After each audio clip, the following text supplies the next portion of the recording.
یہ عبادت بندے کو اللہ کے قریب کرتی ہے۔ عبادت سے بندے کا اللہ تعالیٰ سے ایک تعلق قائم ہوتا ہے، اللہ سے رشتہ مضبوط ہوتا ہے۔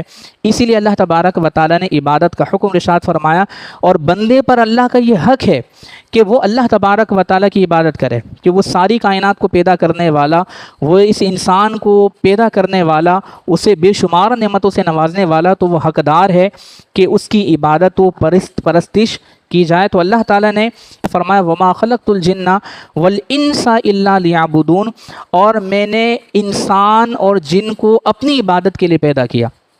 تو انسان کی زندگی کا مقصد عبادت ہے، انسان کی زندگی کا جو خاص مقصد ہے یا مقصد حیات ہے وہ عبادت ہے۔ اب جب بندہ اللہ تبارک و تعالیٰ کی عبادت کرے گا تو وہ اپنے مقصد حیات میں کامیاب ہے، اور جو بندہ اللہ تبارک و تعالیٰ کی عبادت نہیں کرے گا تو وہ مقصد حیات میں ناکام ہے۔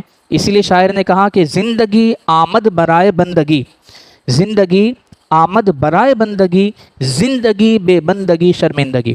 تو ایمان والوں کی جو دوسری نشانی اللہ تعالیٰ نے بیان فرمائی ہے وہ ہے العابدون، کہ ایمان والے وہ ہیں کہ جو اللہ کی عبادت کرنے والے ہیں۔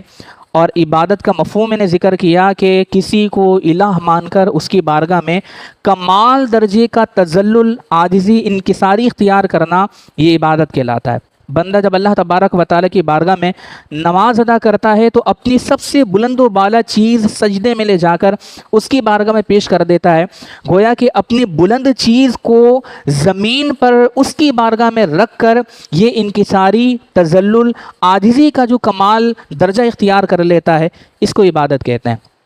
تو جب بندہ اللہ کی بارگاہ میں حاضر ہوگا، چونکہ وہ بندہ اللہ کو اپنا معبود مانتا ہے، جب بندہ اللہ کی بارگاہ میں حاضر ہو کر تذلل، عاجزی، انکساری اختیار کرے گا، اسی کو عبادت کہتے ہیں، اور یہ عبادت بندے کو اللہ کے قریب کرتی ہے۔